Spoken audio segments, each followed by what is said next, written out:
Je voulais montrer comment modéliser ces trois objets. Donc un plateau avec un motif circulaire de losange, une grille à micro avec des percées triangulaires, et puis un vase avec un motif d'écaille. Alors pour ce qui est de mon motif de losange circulaire, je vais supprimer mon cube et créer un mesh circle. Et ensuite, en mode edit, je vais faire une extrusion, donc E, Enter, un scale, et ensuite CTRL R pour créer ces loop cuts. Et je vais mettre en V2 dessus. Donc je rappelle que pour augmenter ou réduire la quantité de loop cuts, j'utilise la molette ou bien le plus ou moins du pavé numérique. Ensuite, je sélectionne tout et je vais faire un CTRL E pour accéder au panneau Edge. Donc CTRL E et j'ai choisi Unsubdivide qui va me permettre de simplifier la topologie. C'est un peu le contraire du subdivide. Et ici dans l'opérateur box, je vais choisir une itération de 1 de manière à avoir ce motif. Donc là en fait il va simplifier le maillage, mais il va en quelque sorte chercher les obliques des faces que j'avais. Alors ensuite je vais me mettre en mode de sélection de face. Je vais sélectionner un des triangles et je vais faire Shift G, Select Similar Polygon Sides. Et du coup il va me sélectionner tous les triangles internes aussi. Et je fais un X Delete Faces. Ensuite je sélectionne tout et je vais presser double I de manière à faire un inset individuel des faces. Et si je veux que l'inset se fasse en fonction de la dimension de la face, ici j'active Offset Relative et je vais jouer sur la valeur thickness. Et du coup ici la marge sera inférieure à ce qu'elle est ici. Alors ceci dit, je vais faire un inset assez mince. Et ensuite, je vais lever toutes les faces créées. Et en mode objet, je vais aller ici dans le panneau des modifieurs et je vais aller chercher le modifieur Subdivision Surface. Je vais mettre un niveau de 2. Et je vais faire un clic droit, Shade Smooth. Et pour terminer, je vais passer en mode de sélection de vertice. Je vais sélectionner l'Edge Loop interne là. Je fais une extrusion, donc E, Enter, un scale. Et puis, clic droit, Loop Tools, Circle. Donc Loop Tools, c'est un add-on qui fait partie de Blender. Il suffit de l'activer pour y avoir accès. Et de la même manière, je sélectionne l'Edge Loop extérieur. E, Enter pour faire l'extrusion. Et clic droit, Loop Tools, Circle.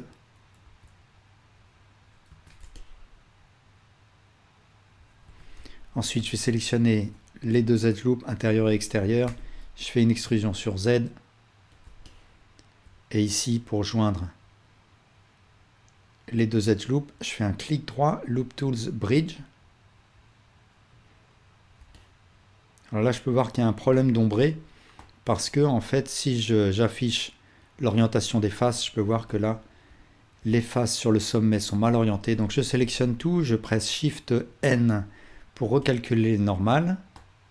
Je vais désactiver l'affichage des normales. Et puis pour terminer, je sélectionne ces edge loops et je fais un CTRL B pour créer le bevel. Et là, avec le plus ou moins du pavé numérique ou bien la molette, j'augmente ou je réduis la quantité de segments. Je vais juste en mettre 2. Et j'ai mon objet. Alors pour ce qui est de ma grille de micro, je vais supprimer mon cube et je vais créer à la place un mesh circle. Et ici dans l'opérateur box, je vais mettre 6 vertices et je vais choisir Fill Type Triangle Fan. Et ensuite en mode edit, je vais faire une rotation sur X de 90 degrés. Et je vais presser I 2 fois de manière à faire un inset de chaque face individuellement. Et ensuite, je vais faire X Delete Faces. Et avec CTRL R, je vais créer ces loop cuts, ces edge loops. Et j'utilise la molette ou bien le plus ou moins du pavé numérique pour augmenter la quantité. Je vais en mettre 3. Et donc voilà avec quoi je me retrouve.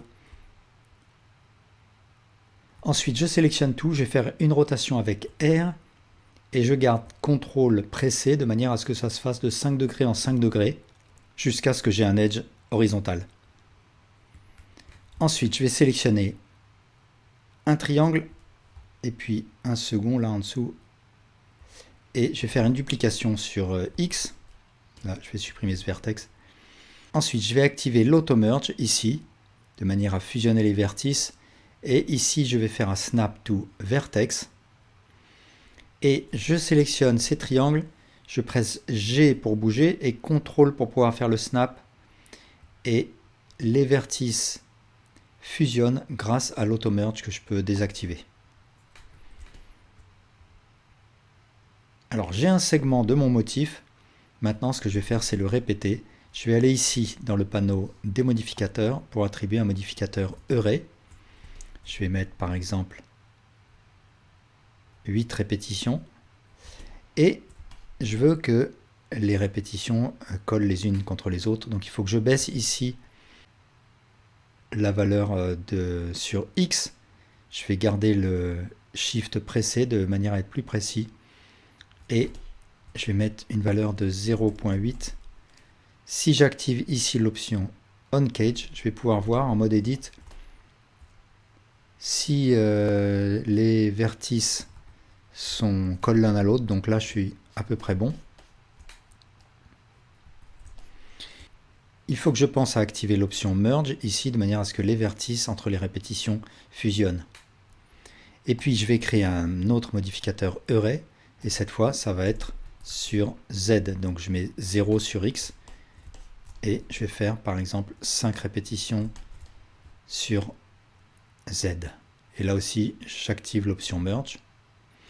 Ensuite, je veux que mon panneau, là, il fasse une révolution. Je vais aller chercher le modificateur Simple Deform qui me permet de tordre mon objet, mon mesh. Je vais le mettre en mode Bend à 360 degrés sur Z. Alors là, je peux voir que 360 degrés, c'est pas suffisant pour qu'il y ait une fusion de la première instance et de la dernière. Donc je vais mettre 361 et ensuite je vais augmenter manuellement. Donc là encore, avec Shift, je vais être plus précis. Et pour être sûr que les vertices fusionnent ici, je peux attribuer à mon objet un modificateur Weld. Et le Weld, en fait, il va agir comme le Merge by Distance, c'est-à-dire qu'il va fusionner les vertices voisins. Je vais augmenter ici la distance jusqu'à ce que je vois que les vertices fusionnent. Après, je vais faire un clic droit Shade Smooth de manière à avoir un lissage désombré. Je vais attribuer à mon objet un modificateur Solidify de manière à donner de l'épaisseur. Alors ce qu'il y a, c'est qu'avec le lissage désombré, avec le Shade Smooth, il essaye de faire un lissage entre les faces qui sont perpendiculaires. Pour éviter cela, je vais dans le panneau ici Object Data et sous Normal, j'active l'Auto Smooth. Donc bientôt l'Auto Smooth, en principe dans les versions à venir de Blender, ça se fera par un modifieur.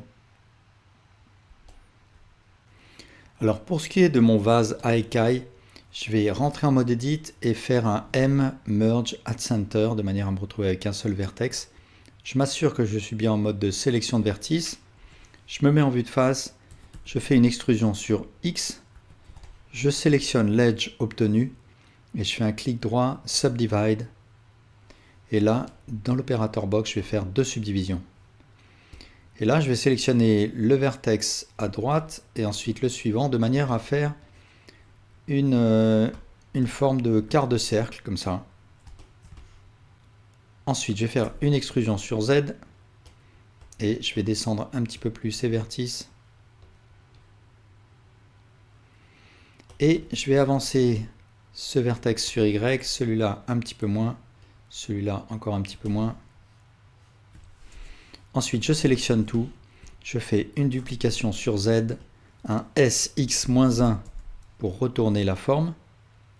Ensuite, je sélectionne cet edge, et je fais un clic droit Loop Tools Bridge. Donc Loop Tools, c'est un add-on qui fait partie de Blender, donc il faut l'activer. Ou bien je vais dans Edge et je choisis Bridge Edge Loops. Et le raccourci c'est CTRL-E, Bridge Edge Loops. Ensuite, je sélectionne cet edge loop là, je fais une duplication sur Z, je sélectionne cet edge, et de la même manière, je fais CTRL-E, Bridge Edge Loops. Alors, je vais tout remonter pour ramener à peu près l'origine au centre. Et je vais, dans le panneau des modificateurs, donner un modificateur Mirror à mon objet. J'active l'option Clipping de manière à ce que les vertices fusionnent le long de l'axe. Ensuite, je vais attribuer à mon objet un modificateur Array, histoire de répéter le motif. Je vais mettre par exemple 8 répétitions. J'active l'option Merge de manière à ce que les vertices fusionnent le long des répétitions. Et un deuxième Array, cette fois sur Z, donc je mets 0 sur X et 1 sur Z, de manière à faire une répétition verticale. Je vais activer aussi l'option Merge et je vais réduire la valeur sur Z de manière à ce que les vertices ici coïncident. Donc je vais peut-être activer l'option On-Cage et rentrer en mode Edit, histoire de voir ce qui se passe par là. Et je rentre manuellement ou bien je varie la valeur en gardant Shift appuyé pour être plus précis, jusqu'à ce que les vertices fusionnent. Et je peux augmenter la valeur Merge ici, de manière à être sûr que les vertices fusionnent.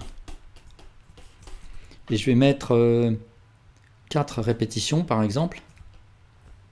Ensuite, je vais faire un clic droit Shade Smooth pour lisser les ombrés. Alors visiblement il y a un problème, je vais ici dans le Viewport Overlay, j'active Face Orientation et là je vois qu'il y a des faces qui sont retournées. Donc je vais en mode Edit, alors je vais désactiver l'on-cage là.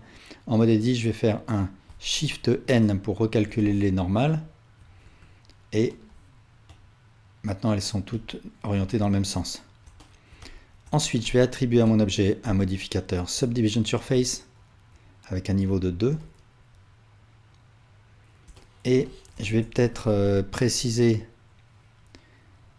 certaines formes. Donc il suffit que j'ajoute avec CTRL-R des edge loops de support comme ça. Et de cette manière-là, je peux avoir des arêtes un petit peu plus aiguës. Je peux rajouter aussi CTRL-R des edge loops verticales.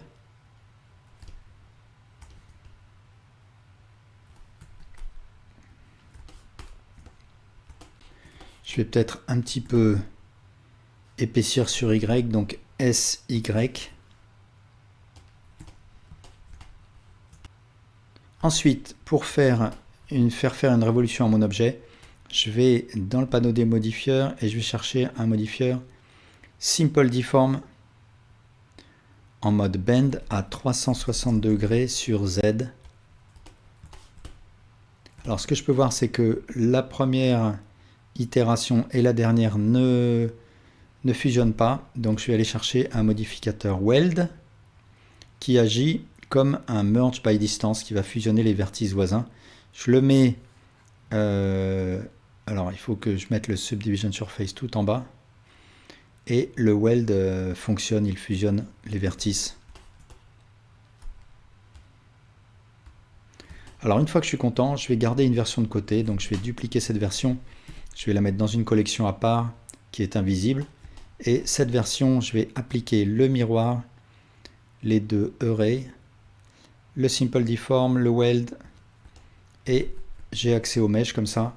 Je vais sélectionner l'edge loop en haut, je vais faire une extrusion sur Z, je vais faire SZ0, une extrusion E Enter, un scale, et je vais faire un clic droit Loop Tools Circle. Et alors je vais faire Alt Z pour voir en transparence. Je vais faire une extrusion sur Z. Et en bas, je vais faire un E Enter, un Scale. Et puis encore E Enter et M Merge at Center. Ensuite, je vais sélectionner l'Edge Loop en bas. E Z, SZ0. Ensuite E Enter, un Scale. E Enter M Merge at Center. Et ensuite, je vais sélectionner cet Edge Loop, celui-là, celui-là, et aussi celui qui est en bas. Et je vais faire un CTRL B, un bevel, avec deux segments. Donc j'utilise la molette ou bien le plus ou moins du pavé numérique pour ajouter ou retirer des segments. Et voilà, j'ai mon objet. Voilà, et bien merci beaucoup pour votre attention.